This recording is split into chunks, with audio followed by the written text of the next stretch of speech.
Ika-25 Kabanata. Ang talinghaga tungkol sa 10 dalaga.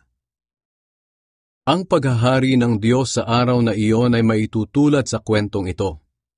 May 10 dalagang lumabas na may dalang ilawan upang salubungin ang lalaking ikakasal. Ang 5 sa kanila ay mangmang at ang 5 ay marurunong. Ang mga mangmang ay nagdala ng ilawan pero hindi nagdala ng reserbang langis.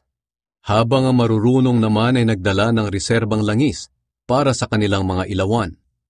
Natagalan ang pagdating ng lalaking ikakasal, kaya ang mga dalaga ay nakatulog sa paghihintay.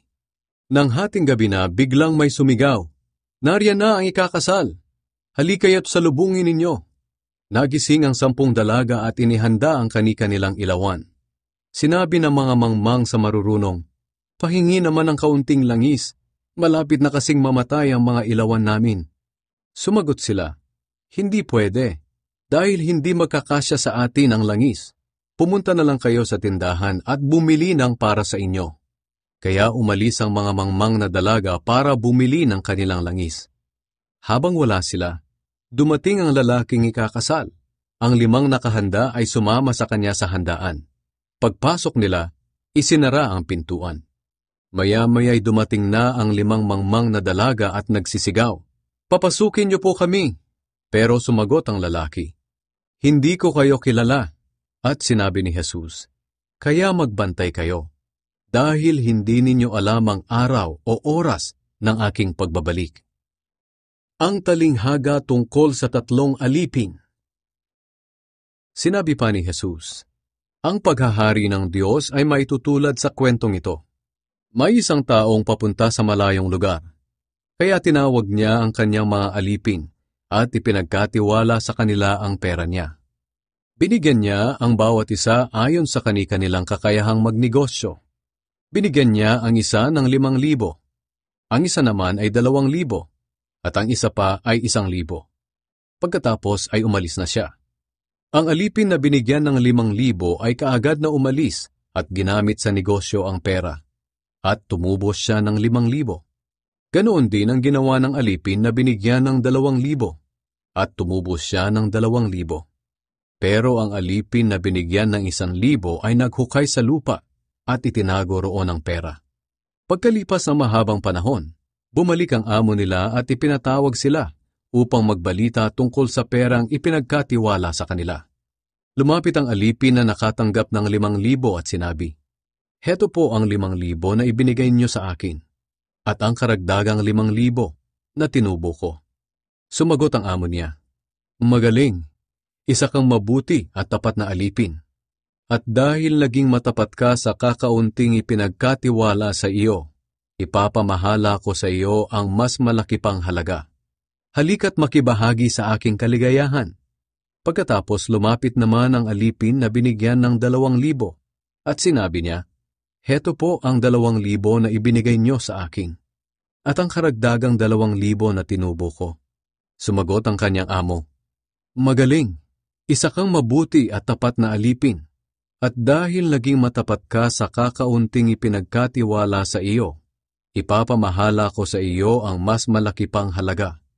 Halika't makibahagi rin sa aking kaligayahan." Lumapit din ang alipin na binigyan ng 1,000 at sinabi sa kanyang amo, "Alam ko pong mabagsik kayo at walang awa. Inaani ninyo ang hindi ninyo itinanim at kinukuha ninyo ang pinaghirapan ng iba.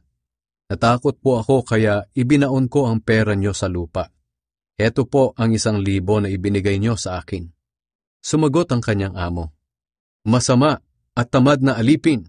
Alam mo palang inaani ko ang hindi ko itinanim at kinukuha ko ang pinaghirapan ng iba. Bakit hindi mo na lang idineposito sa bangko ang pera ko para pagbalik ko ay may makuha akong interes?" Kaya sinabi niya sa iba pang mga utusan, "Kunin ninyo sa kanya ang 1,000 at ibigay sa mayroong 10,000. Sapagkat ang mayroon ay bibigyan pa ng mas marami. Ngunit ang wala, kahit ang kaunting nasa kanya ay kukunin pa. Itapon ninyo ang walang silbing alipin na iyan sa kadiliman sa labas. Doon ay iiyak siya at magngangalit ang kanyang ngipin." Ang huling paghuhukom. Kapag ako na anak ng tao ay dumating na bilang hari, kasama ang lahat ng anghel, uupo ako sa aking dakilang trono. Titipunin ko sa aking harapan ang lahat ng lahi sa mundo. Pagbubukod-bukurin ko sila, tulad ng ginagawa ng pastol sa mga tupa at kambing. Ang mga tupa na walang iba kundi ang matutuwid ay ilalagay ko sa aking kanan. At ang mga kambing na walang iba kundi ang masasama ay ilalagay ko sa aking kaliwa.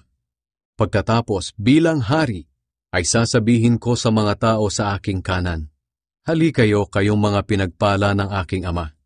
Manahin ninyo ang kahariang inihanda para sa inyo mula pa ng likhain ng mundo. Sapagkat nang nagutom ako ay pinakain ninyo ako, at nang nauhaw ako ay pinainom ninyo.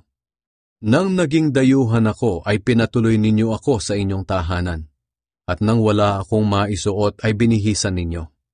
Nang may sakit ako ay inalagaan ninyo, at nang nasa kulungan ako ay binisita ninyo." Sasagot ang mga matuwid, "Panginoon, kailan po namin kayo nakitang nagutom at aming pinakain, o nauhaw at aming pinainom? Kailan namin kayo nakitang naging dayuhan at aming pinatuloy, o walang maisuot at aming binihisan? Kailan namin kayo nakitang may sakit o nasa kulungan at aming binisita?" At sasagot ako bilang hari, "Sinasabi ko sa inyo ang totoo, nang ginawa niyo ito sa pinakahamak kong mga kapatid, para na rin niyo itong ginawa sa akin." Pagkatapos, sasabihin ko naman sa mga tao sa aking kaliwa, "Lumayo kayo sa akin, kayong mga isinumpa ng Diyos. Doon kayo sa walang katapusang apoy na inihanda para sa Diablo at sa kanyang mga kampon. Sapagkat nang nagutom ako ay hindi niyo ako pinakain, at nang nauhaw ako ay hindi niyo pinainom. Nang naging dayuhan ako ay hindi niyo ako pinatuloy sa inyong tahanan, at nang wala akong maisuot ay hindi niyo binihisan. Nang may sakit ako at nasa kulungan ay hindi niyo ako inalagaan." Tatanungin nila ako, "Panginoon, kailan po namin kayo nakitang nagutom, nauhaw, naging dayuhan, walang maisuot, may sakit o nasa kulungan at hindi namin kayo tinulungan?" At sasagot ako bilang hari, "Sinasabi ko sa inyo ang totoo, nang hindi ninyo tinulungan ang pinakahamak kong mga kapatid, ako ang hindi ninyo tinulungan. Itataboy ko ang mga taong ito sa walang hanggang kaparusahan, ngunit bibigyan ko ang mga matuwid ng buhay na walang hanggan."